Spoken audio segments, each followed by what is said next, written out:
Welcome back to the Preppy Podcast. Thank you guys so much for being here with me today. Before we get into this week's episode, I wanted to let you guys know last week we had some really great episodes launch as well. So if you haven't listened to those, definitely go back and listen. I interviewed the founder, Lily Sadugi, which was an absolute dream guest for me. I've been a big fan of hers for many years, but I also had a bonus episode of the podcast come out where I dive into all things monograms. I talk with a few ladies that I've had on the podcast in the past and who I think are experts on monograms. We discuss the history of monograms, some etiquette around monograms, where we're seeing trends in monograms today, and a lot more. So definitely listen to that as well and let me know what you think of those sort of bonus deep dive episodes. I really love them. I feel like I learn a lot, especially about these history and facts of certain preppy lifestyles and elements. So tell me what you guys think of those episodes. But this week I have a really exciting guest on. I have a founder who just launched her business literally just a few weeks ago. Motette launched, and it is a clothing for babies and children's for sleep, especially and lounging, made with primarily bamboo. So it's super comfy and cozy, but it feels great on little ones' skins. So I really like this episode because we got into more of the nitty gritty of what it's like launching a business, like from idea to actually getting it out there, breaking down step by step how she created this business. And I find it so useful. She also shared a ton of great resources. So definitely enjoy this episode with Motette's founder. Let's get into it. All right. So why don't you let everyone know who you are, where you live, and what you do? Yes, absolutely. So I am Samantha Gold. I currently live in Sydney, Australia with my husband and two kids. We moved over here about 7 months ago from Charleston, South Carolina, and I'm launching an elevated children's sleepwear brand that will be live in March. Excellent. So it should be live then when listeners hear this, which will be so exciting. And I have to say, I know, you lived in Charleston previously, but now that you're in Australia, you are my second international podcast guest. So, and my first one from Australia then here. I love it. Yes. So cool. So, I love starting the podcast at the beginning. So, I'm curious about you as a kid. What were you like? Where'd you grow up? Were you creative? Were you entrepreneurial? Were you into fashion? I'd love to hear. Yes, I think all of the above. I actually grew up in Chicago, on the North Shore, and I was definitely creative, entrepreneurial from a young age. I feel like I honestly had the best of both worlds because my dad was an entrepreneur. He unfortunately passed away when I was 18, but growing up, he had a landscape architecture firm. And then my mom worked in finance. So she's like a corporate girly through and through. So honestly, I had both role models in my life. And I think I ended up pursuing the corporate world out of college, but definitely had that creative flair from a young age. And I remember with my dad, to keep me busy when I was a little girl, he would draw me these beautiful bouquets that I would color in. And even in middle school, I could like walk to his office from school. So I would go there and I'd help him, using colored pencils and drawing and coloring in all of his designs and blueprints. So definitely was super passionate about just the arts and fashion, even interior design. Like I was so particular as a little girl. My mom always let me decorate my own bedroom, and I'd like literally, at like the age of 8, work with like the interior designer and pick out different fabrics and wallpaper and curtains and trims and things like that. So it definitely has always been a passion. But I ended up going the corporate route out of college and have kind of wound my way back to, or found my way back to eventually, I guess, a good balance of this entrepreneurship and business side with combined with the creative. Definitely. That's why I always ask that question because I find that people, even if, their career starts out a different way, they kind of end up eventually going back to kind of who they were as a kid almost. So And it sounds like you and I would have gotten along great as kids because I grew up around blueprints too from my dad and grandfather. And I feel like that sort of sparked some entrepreneurship and creativity in my mind as well. And then my mom is so the numbers person and, keeps the books straight. So that's great. So when you went to college then, where and what did you end up studying? I know you said you went a different route. So I'm curious what you ended up doing there. Yeah, so this is actually my second time living in Australia. So I ended up studying at the University of Wisconsin in Madison. And then, second semester of my junior year, I studied abroad in Sydney, Australia. And so I ended up at that point loving it and decided to finish my degree here. So I did a business degree undergrad and then started my career actually in sales and tech sales in Sydney, where I then lived for 6 years from when I was 20 to 26 before moving back to the US. Oh my gosh, that's so cool. I've honestly never been to Australia, but it's on my bucket list. So I think that's cool. Like what made you decide to first of all study abroad there? Like what drew you to it initially? Honestly, a boy. I love that. I love the honesty. Yeah, so I was I was dating someone long distance who was also from the North Shore of Chicago, and Sydney was the only place that we could study abroad together. That is why we literally chose Sydney, and it was nothing to do with Australia or anything. It was like both of our colleges had programs here, and so we could be together for a semester.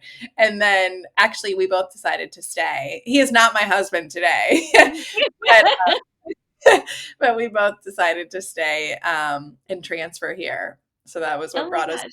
Yeah. That is so funny. That cracked me up. I thought you were gonna be like, "Oh, the some gorgeous flower or their fashion." Like I remember a Door magazine back in, I guess it was probably college, and they had a coffee table book, and I was like, "Oh my gosh, everything is so chic in Australia and colorful and so me." um, And I realized that after being here for a semester, and I was like, why would I want to go home? totally. Okay, so this brings us then to Charleston. So you left Australia after being there for a while. You moved back to Charleston. Tell me about sort of that journey leading up to creating your brand. Yeah, absolutely. So we were in Charleston at the time. I actually spent most of my career in tech sales and consulting. So I did that for over a decade. And that really gave me, I mean, so many skills that, I am grateful for and I apply to my business today.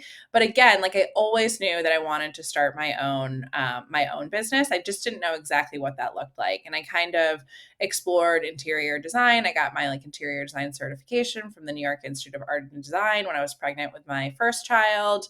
And then ultimately, my husband and I moved to Charleston in 2020, and when we both went remote during COVID, and it was there that I started consulting for a women's clothing company.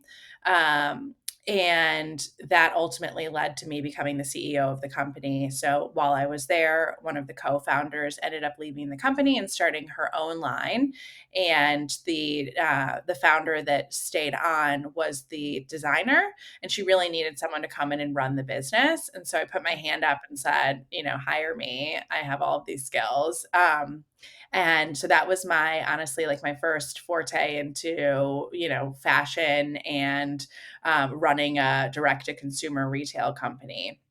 And then ultimately, when we decided to make the move back to Australia, so my husband was transferred internally with his company to the Sydney office. Initially, I had considered bringing the brand here and launching in Australia, but just decided that the market is pretty tiny here in Australia compared to the US, and it just would have been pretty challenging overseeing the team, halfway around the world. Companies headquartered in Charleston. Most of the employees go into the office at least a few days a week. And so Mhm. I thought that was the perfect opportunity for me to go all in on launching my own business. I love that. So I think there's so much useful tidbits from that. I think the first is I love that you went and got a certificate in interior design because I did as well at one point. So I think I'm gonna book a flight to Australia and we're gonna hang out because I feel like we'd be fast friends. But the second is, when you decided to then go and work in fashion and then you saw sort of a need for this position and an opening, not even an opening, but you almost created that opening for yourself. I think that takes a lot of confidence and a lot of courage to go and do that and raise your hand for that. And I think that's something great that so many listeners can take away too. Yeah, yeah, definitely. And, I think it's like, I had nothing to lose, right? Like Yeah. she could have just said no. And honestly, the founder who brought me on was initially wanting me to step into more of like a chief revenue officer role. But then I really pushed for the CEO position because at the time, a lot of the consulting I was doing was way beyond just sales. Mhm. And so all of the different departments, I was influencing with my decision making. And so, it was a conversation that we had and we went back and forth, and she had a mentor, who was really senior in the fashion space and worked at, a number of Fortune 500 companies and ran certain divisions. And, I said, and she was saying, oh, well, this person's recommending this. And I said, well, I would love to have a conversation with that person. And so it's like, I knew what I was capable of, and I pushed for it, and I ended up, being really successful in that role. And we doubled direct to consumer sales while I was there. We completely did a rebrand. And I mean, it was a wonderful experience. And I think I really made a lasting impact and proved my worth. But yeah, I think oftentimes as women too, I think we have a tendency to just kind of like accept things versus push for, and break like barriers and push for Mhm. what we know we're capable of. And also, from a compensation perspective, I said, I asked for, them to match my, on target earnings. So essentially like Mhm. my commission and my salary from the tech sales job that I had. So I wasn't losing anything going into Mhm. that. And knew that I had that like financial security as well. And then ended up negotiating as well some sort of like percentage of profit, as an incentive on top based on, Wow. growth targets. And so, but I had like, but again, like, at that point, like I had nothing to lose. I had a great job and a career Yeah. that I was like, happy with. And so this would have just been, I mean, yes, it was my dream job and amazing. But like, again, I wasn't unemployed at that point. I Mhm. had a great career. And so it was like, if I'm going to make the move, it has to be worth it. Yeah. And I asked for, what I wanted, and I got it. I think you have to advocate for yourself, and I think that's a great example. I think you need to do a like seminar on advocating and negotiating for people so that they can learn some of those skills. So then at this point, you pick up, you move halfway across the world, and decide to start your own brand. So which that's a lot to take on at one time, I feel like. So what was kind of the first steps and like that timeline process for you? So I knew that I always wanted to start my own brand after the birth of my two kids. So I have a 3-year-old Blair, my daughter, and then my son Wesley is 18 months. And I always felt like there was this gap, in the market in terms of like elevated prints for children, in particular, like sleepwear, or with kids, they're wearing the romper zippers all day long, day and night, with newborns. And so I felt like there was a niche there, and an opportunity to fill that gap in the market and also combine my love of interior design and prints all into one.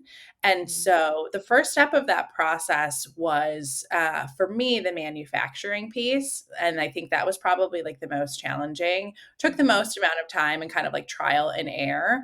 I had some relationships, obviously, from the women's clothing company with manufacturers, but what I found is that most of those manufacturers specialize in one area, and also certain like fabrics. And so we had a factory that we worked with in India that was for cotton. We had a knits factory in China, but neither of those factories served the children's market. And so I was really like starting from scratch.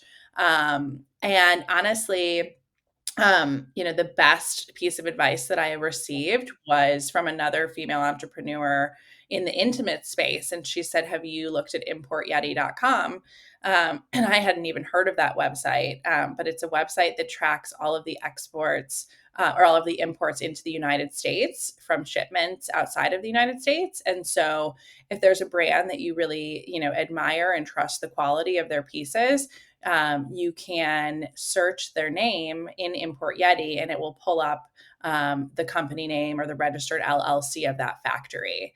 So, and you have to kind of be like your own FBI agent because you have to, find that name, which is typically like, not in English, and then search that name and then try to find their website and find a phone number. And ultimately that led to me like sending a WhatsApp message to my factory. And I did that with a number. It was like prospecting, right? Which is again, like where I spent most of my career was in sales. So I was good at that.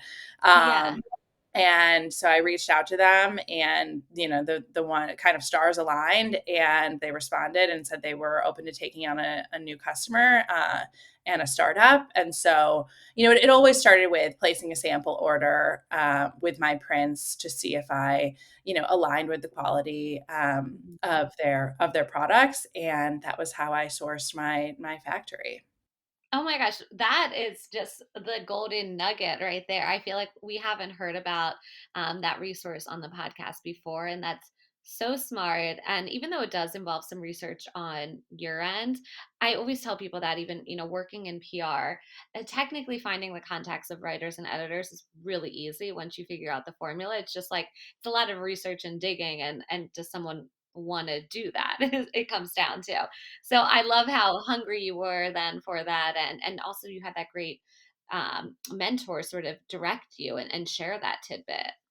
Yeah, and I think also, like, there's so many mentors that I have, right? It's not just, Mhm. like, one person, and I'm constantly meeting new people. I'm a part of this community, I don't know if you've heard of it, called Entreprenista, which is, it's a community of female business owners, and everyone in there is, like, a wealth of knowledge, and it's not just people pitching, like, products and services, and, there's a small component of that, but it's just, like, a resource where you can go and ask any question, and you have hundreds of other business owners in the same place that just want to help. And so, things like I posted in there last week, like what's a loyalty app that connects with Shopify that people recommend. And I got like 10 comments from people. And so I think like it's asking for help. It's asking those questions. It's not being afraid to ask. Cause I think oftentimes we can just feel, like overwhelmed with fear of Mhm. the unknown, but really people want to help. Yeah. And if they don't want to help, like move on to someone else that does. Right. And I think, like you said, like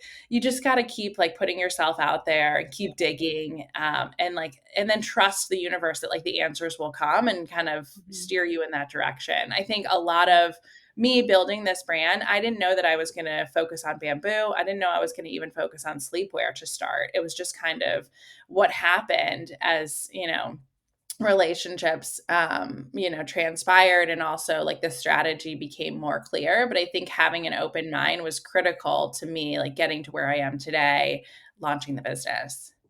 I love that.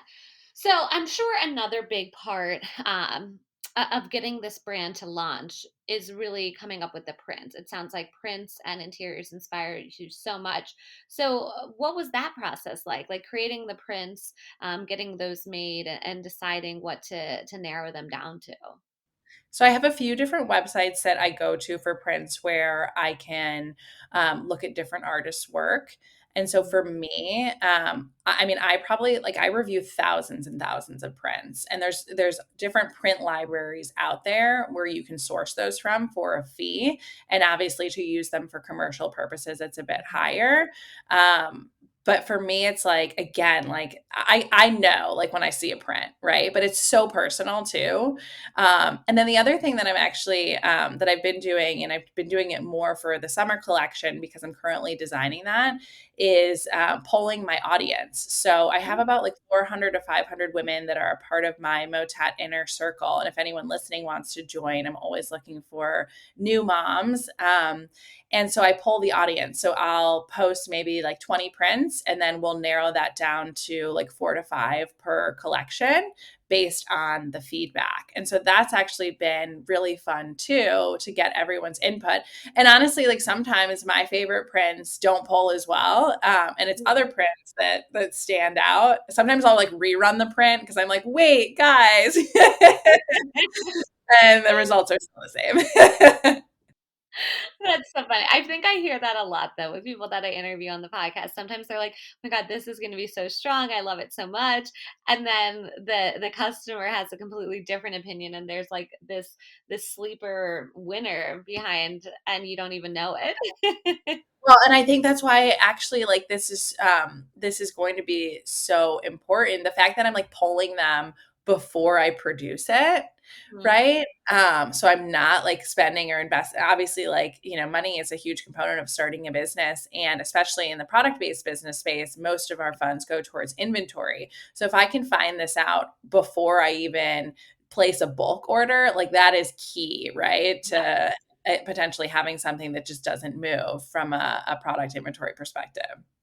Totally. I think it's really smart. And I'm seeing more and more brands do this. Is not that influencers aren't as popular anymore, but I'm seeing them kind of lean on their customers, and especially those super fans, super loyal customers. And whether it's asking them or creating special incentives for them, or special experiences and events, I'm seeing that more and more when I'm talking with other brands. So I think that's smart. From the go to do that and rely on them.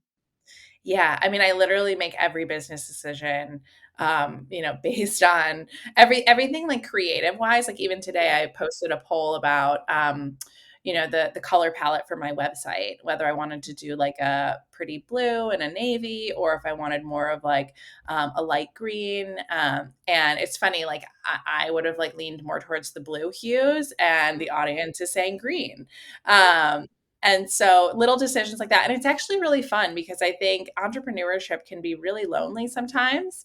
It's me on my own, and I have like contractors that I pull in when I need different, need to outsource different components of the business. But it's actually really helped me. Like, I think I have such a love hate relationship with social media and like just like personally, but with the business, I feel so much less lonely, like talking to these moms and even these influencers on a daily basis. And they'll message me with ideas and, like products that I should launch next. Like I'm looking at crib sheets, or, like sleep bags, or swaddles, things of that nature. So it's been really fun building this community. I love that. So let's talk a little bit more then about the product and like what you're launching with, because when this comes out, then your website will be live, the products will be there. So what are people going to find? Yeah, so we'll be serving children 0 to 6-year-olds. So we'll go up to size 5T for toddlers. And I would say about 80% of the product line is sleepwear. So you'll find those zippered pajamas as well as those two-piece pajamas for toddlers. And then for girls, I'll have some dresses, a couple different dress styles. And then for boys and girls, I'll have a sweatsuit. But everything will be in our, premium bamboo fabric. And so, some of the benefits of bamboo is that it's really gentle on sensitive skin, like eczema friendly. It is, hyperallergenic. It's temperature regulating. So what's great is it's really seasonless. Like you can wear it in the summertime, and you can wear it in the wintertime, and it's not going to be too hot, and it has that like cooling effect in the summer as well. And so everything will be also in those elevated prints. I'll have some stripes as well, to keep it really, and gingham for boys to keep it like super preppy and timeless, and just kind of that sophistication that you love in your day-to-day life, but for kids. That sounds so adorable. What's price point like too? So price point will be around $42 for a pair of pajamas. Okay, excellent. So now tell me a little bit about the plan for getting the word out and marketing. Since I work in PR, I'm always so curious and so interested in this. So I'd love to hear sort of what you have going on in terms of marketing and PR and getting the word out for the launch. Yeah, so a lot of it has been a big focus on organic growth on Instagram. I've decided to really focus my efforts on Instagram versus other social media platforms to start. I think the biggest thing that I've learned is like you can't put spread yourself like too thin. You got to really focus. And like I keep saying and reminding myself like where energy goes, energy flows. And I'm really finding that especially like with Instagram like I mentioned about building that community. I ended up since I did a lot of sampling, and since I tested a ton of different prints before the launch, I ended up having a lot of product with prints that weren't going to go to bulk with samples. And so I probably had about like 50 to 100 pieces that I was just like, using for the kids. And then what I decided is the best way for me to use those and put those towards like some marketing dollars was gifting those towards to influencers. And so ahead of the launch, I've sent out about 40 different packages to influencers to help me really build brand awareness, get it out there, not necessarily drive sales because it's not live yet, but say, hey, Mhm. follow along as Sam, builds her brand that's launching in March. And they're posting photos of their little ones in these limited edition prints. And so that's been a big focus. I also have a list of influencers that, ahead of launch, I will be shipping the actual like bulk product to from my debut collection. Mhm. And then another part of the strategy has been coming on different podcasts like yours to share my story and a bit more about the brand. And then I'm going to be reaching out to different publications to get on lists like, top children's bamboo pajamas or top kids pajamas to hopefully drive more traffic. I actually have 2 interns starting next week that will be helping me with this strategy as I prepare to launch in March too. That's so exciting. I think that's really smart what you're doing with the samples because I think, that creates so much waste a lot of times too and you're just stuck with all this inventory you can't do anything. So I like how you're using it and instead being like these are products to come like follow along with the journey and having them share it now because nowadays social media, I always tell my clients that people want to know about the founder, the behind the scenes, and I think what you're doing there is a really smart way then to build that audience and that engagement, and not create waste too. Yeah, totally. And yeah, it is something that I was a little bit hesitant to because, it's not going to be ultimately the product that customers are able to shop, but it is actually the same quality, it's the same Mhm. look, same style. And then I think it allows me to build the relationship with the influencer too, that a few days prior to launch, I'll reach out again and say, hey, thanks so much for sharing that with your audience. Is there any way that you can share this post now that we are available to that people are able to purchase to Mhm. hopefully share it on the day as well to help build some of that excitement as we launch. Yeah. Well, and even just relating back to what you were saying, asking your audience about their opinions on prints and things, just sending it to those influencers, I'm sure you get feedback from them, feedback from their audience, so that if you decided not to go forward with a certain print, later you might be like, oh, you know what, actually maybe we should rethink this, but maybe tweak it in a Oh, slightly different shade, that is spot on. That's happened with 2 prints where I've reshared the content from the influencer and people are like, "This is my favorite one so far." And I'm like, "Oh, no." So I've done polls and said, like, "Should I add this to the summer collection?" Or one of them feels more fall to me, so I'm gonna hold off until fall. But totally, like, yeah, exactly, where, Yep. people, like, really surprised me with that. Who would be your dream customer or dream collaboration? I Oh, would say Mandy Moore would be my dream customer. So she just had another baby girl. She has 3 kids, but her baby girl, I think her nickname is Lou, is 5 months old. So she'd definitely be my dream customer. that's amazing. I haven't had that answer before, and I think she's such a great actress and seems like a great person too. And now that she has a Super new down baby to girl too, that's perfect. earth. Yeah, exactly. So since this is the Preppy podcast, I always ask everyone, what does preppy mean to you? So how would you describe preppy? Preppy to me is, I would say, like timeless sophistication. Mhm. What I love about preppy is that it never goes out of style. I also love that you can really like dress it up or dress it down. It's really for me like day to night. And it's just that kind of sense of feeling elevated, feeling sophisticated, like you can go anywhere and you're going to fit right in. I love that. That's a great little sentence there. You can go anywhere and you're going to fit right in. Um, no, that's perfect. So I'm curious for people listening, and I didn't tell you I was going to ask this, so feel free to be like, I have no idea. But in Australia, what are like top three things that are your favorite? Like whether it's restaurants, shops, things to do, what would you say? I would say if you come to Australia, um, I think a lot of people, Australia in general for sure is like beautiful, but if you come to Sydney in particular, I think a lot of people tend to stay like in the CBD area, like downtown. And I would say you have to get out a little bit more and explore some of the beautiful beaches. Obviously, you can do things like the Opera House, which is amazing. The 12 Apostles, which is like one of the wonders of the world. That's outside of Melbourne in Victoria. But you have to spend some time at the beaches. Food is absolutely amazing too. It's like super fresh, super organic, kind of like farm to table style is like traditional Australian.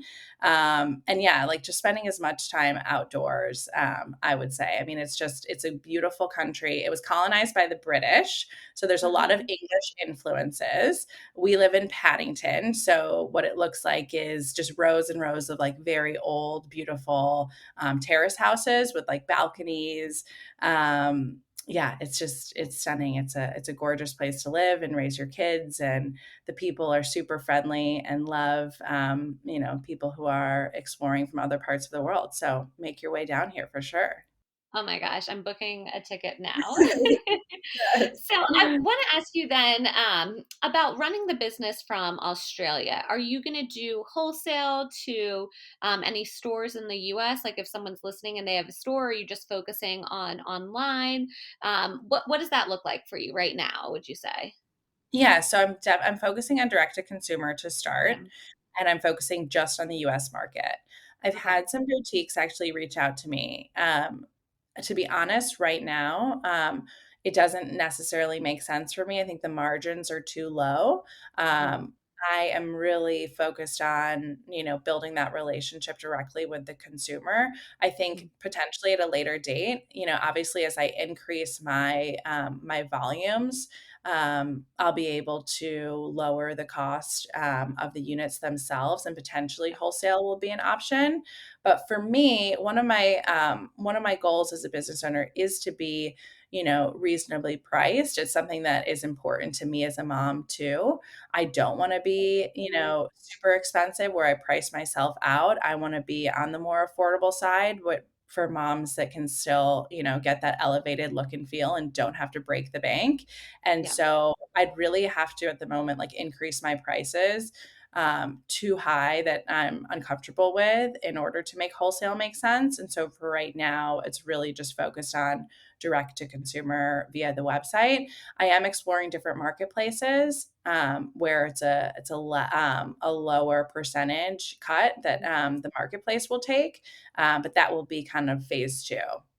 Okay, got it. I think that's so smart. I think some people when they first launch, they want to do all the things and it sometimes it doesn't always make sense. So, I think it's smart that you have your principles of what you want the brand to be and stand for, and know what you're comfortable with doing at the moment. So, that makes total sense. So, finally, I normally ask people, like, what's next? What are you working on? And obviously, it's the launch of this brand, but anything else you want to share before we sign off?